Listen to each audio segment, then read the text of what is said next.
Today, I'll guide you on how to delete trip history in the Uber app. The process is quite simple, so let's get started. Open your Uber app, which you can download from the Play Store or App Store if you haven't already. Make sure you're logged into your account. Once the Uber app is open, you'll see 4 options at the bottom: Home, Services, Activity, and Account. Tap on the Account option at the bottom right corner of your screen.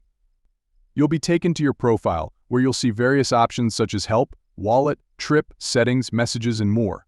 Tap on the Trips option. Here you'll find your trip history listed. Select the trip you want to delete by tapping on it. If you find the Delete option, simply tap on it to delete the trip. However, if you don't see the Delete option, it's possible that Uber has removed this feature, and that's it. That's how you can delete trip history in the Uber app. If you found this video helpful, please consider liking and subscribing to our channel. Feel free to leave a comment down below if you have any further questions or issues. Thank you for watching.